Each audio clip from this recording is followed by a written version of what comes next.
नमस्ते दोस्तों, आप सभी का मेरे चैनल आध्यात्मिक संसार में स्वागत है। राजा उत्तानपाद ब्रह्मा जी के मानस पुत्र स्वयंभू मनु के पुत्र थे। उनकी सुनीति एवं सुरुचि नामक दो पत्नियां थीं। उन्हें सुनीति से ध्रुव एवं सुरुचि से उत्तम नामक पुत्र प्राप्त हुए। वे दोनों राजकुमारों से समान प्रेम करते थे। यद्यपि सुनीति ध्रुव के साथ साथ उत्तम को भी अपना पुत्र मानती थी, तथापि रानी सुरुचि ध्रुव और सुनीति से ईर्ष्या और घृणा करती थी। वह सदा उन्हें नीचा दिखाने के अवसर ढूंढती रहती थी। एक बार उत्तानपाद उत्तम को गोद में लिए प्यार कर रहे थे, तभी ध्रुव भी वहां आ गया।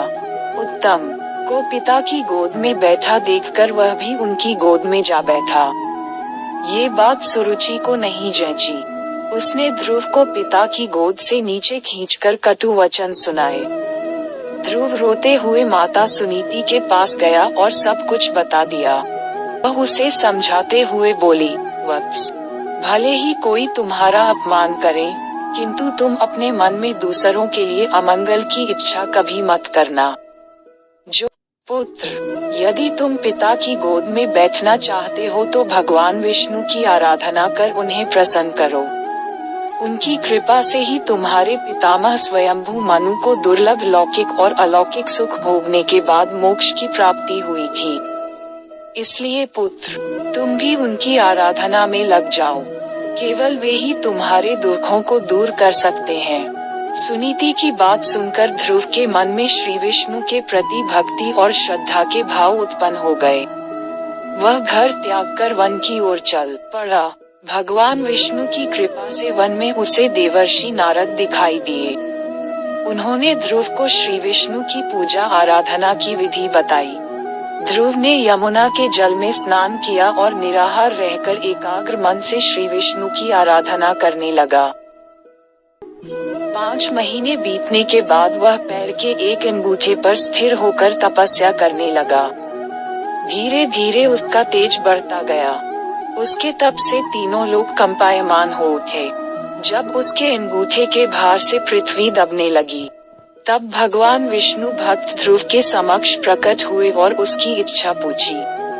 ध्रुव भाव विभोर होकर बोला, भगवान, जब मेरी माता सुरुचि ने अपमानजनक शब्द कहकर मुझे पिता की गोद से उतार दिया था, तब माता सुनीति के कहने पर मैंने मन ही मन यह निश्चय किया था कि जो परब्रह्म भगवान श्री विष्णु इस संपूर्ण जगत के पिता हैं, जिनके लिए सभी जीव एक समान हैं, अब मैं केवल उनकी गोद में बैठूंगा।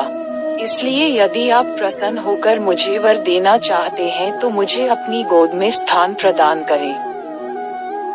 श्री विष्णु बोले, वत्स, तुमने केवल मेरा स्नेह प्राप्त करने के लिए इतना कठोर तप किया है, इसलिए तुम्हारी निस्वार्थ भक्ति से प्रसन्न होकर मैं तुम्हें ऐसा स्थान प्रदान करूंगा जिसे आज तक कोई प्राप्त नहीं कर सका।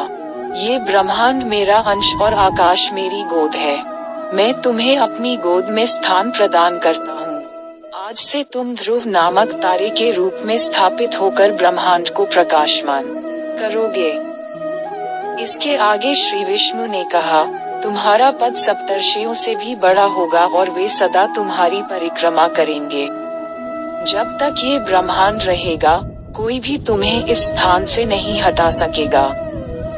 अगर आपको हमारी वीडियो पसंद आई तो हमारे वीडियो को लाइक, कमेंट और शेयर कर दे और चैनल में नए हैं तो चैनल को सब्सक्राइब कर दे। धन्यवाद।